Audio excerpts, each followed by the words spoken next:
इटावा में कथावाचक विवाद थमने का नाम नहीं ले रहा है और सियासत लगातार जारी। विपक्ष पर बीजेपी आरोप लगा रही है कि वो जातिवाद की राजनीति कर रही है। बीजेपी सांसद साक्षी महाराज ने इटावा कांड की तुलना सीता हरण से कर दी है। उन्होंने कहा कि रावण भी सीता हरण के लिए ब्राह्मण का भेष लेकर आया था। साक्षी महाराज ने समाजवादी पार्टी पर तुष्टीकरण और जातिवाद का आरोप लगाया। तो यूपी में कथावाचक के साथ ये जो बदतमीजी हुई, जो उसका सिर मुंडवाया गया, उसको प्रताड़ित किया गया, ये आरोप है। दूसरी तरफ इन पर भी आरोप है जो कथावाचक है जाति छुपाने का, लेकिन जो उनके साथ कृत्य किया गया उसकी हर ओर से निंदा हो रही है। राजनीति चरम पर है क्योंकि समाजवादी पार्टी राज्य सरकार को घेर रही है।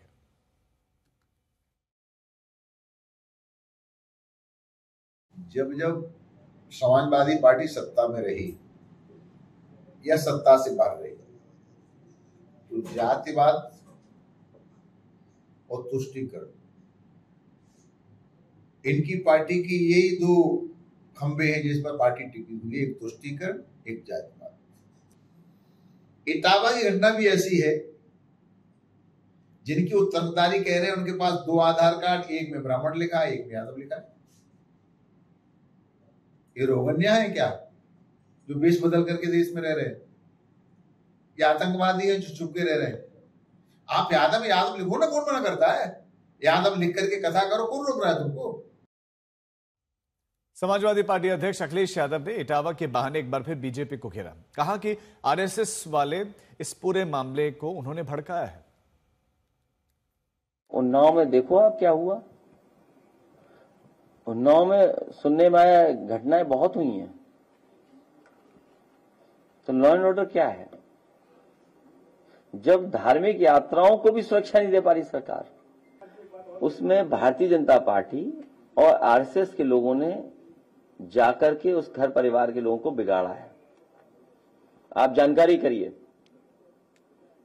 और कथा ये पहली बार उस गांव में नहीं हुई।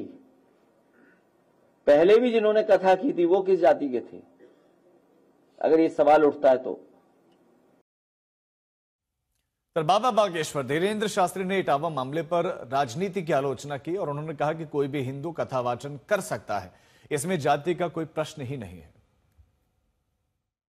जाति न पूछो साधु की, पूछ लीजिए ज्ञान, मोल करो न तलवार का, ना तो पड़ी रहे दो मया।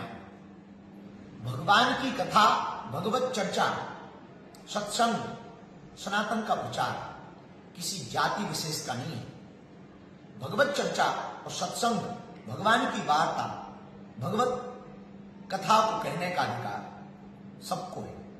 भगवान की कथा सब कह सकते हैं, कोई इसमें दोषी नहीं।